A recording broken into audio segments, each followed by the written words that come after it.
Well, hey everyone, and welcome back. You know, a lot of times, especially in geology, we make things out to be a lot simpler than they actually are, and we tend to pick pieces apart and look at certain elements of geology isolated on their own, when in reality the world works in a much more coherent, dynamic fashion. So, of course, the topic of today's video is going to be drag folds, which pertain especially to this concept. First, right off the bat, here's what a drag fold looks like. Take a good look at that. Okay, now, if you have any experience with sort of what we're going to be talking about, then you should have noticed that this drag fold appears to be a mixture between a fold and a fault. If you're not sure what one of those two is, or if you have no clue what either of them are, then you should go get some review on what they are.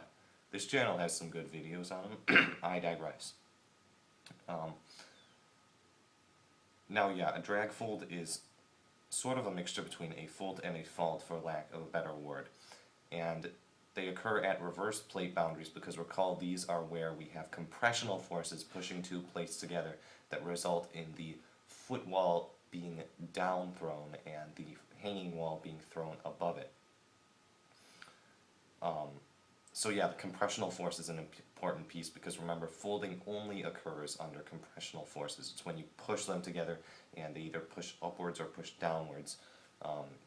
So, you know, they either bump upwards or cave downwards. So if we were to just take a look at this, I'll illustrate my own sort of drag fold. It's interesting because the folding that occurs is not, it's a response to basically the small amounts of pressure that are applied originally. So what we get with the fold isn't a complete fold. It doesn't really look like an antiform or a synform entirely. Instead, what we see is something like this. I'll draw the fault. Just have our fault line. Yeah, that's a bit steep.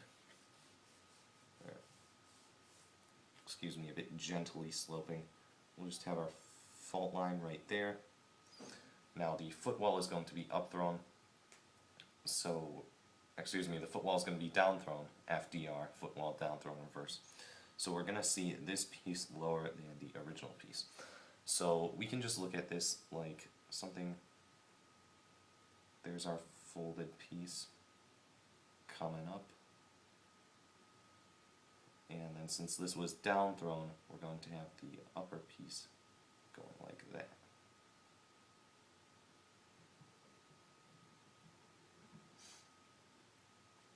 And then above and below can just be any sort of strata. What we're focusing on is this piece. This is where our fold is, our drag fold. Now, you can just imagine how this is indeed a fold, and though I said they aren't really complete synforms or antiforms, you can see how this sort of could have been an antiform if we were to just sort of draw this without the fold in the middle. It would look something like this. And if we were to just cut this off right here and here, then you would say, yeah, this appears to be an antiform. It forms that A shape. There's a crest pointing upwards, and then the limbs point downwards. But on either side, you'll notice that they don't continue to dip downwards. They actually just sort of level off. And that's important to know because, like I said, this is generally due to a smaller amount of pressure before they break, you know. At faults, you're going to have a constantly small amount of pressure applied until it builds up to the point where you have this sudden brittle deformation that is the fault itself. So these were likely, these deformations, the slight curving upwards on each side of the crest here, those were responses to that initial buildup of pressure before the break.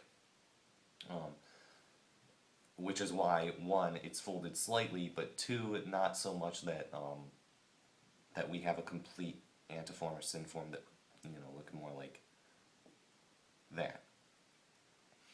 And yeah, that's basically what a drag fold is. There's one more interesting characteristic about them I would like to cover, and that is that the fold axis on this thing, if we were to look at this, after it's been faulted, right, after the faulting has occurred, the fold axis should be around 90 degrees to the fault line, right? So just trying to visualize this, what does that mean? Well, if we were to look at this as the fault line, of course, and the fold axis somewhere within here. The faulting doesn't have to occur at the fold axis, although many times it will because that's where the pressure is the strongest.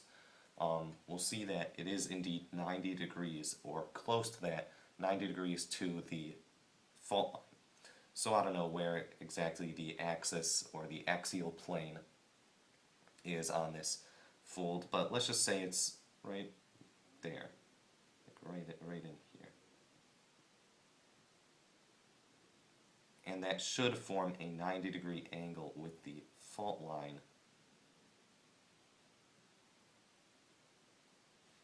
And hey, what do you know? It basically does.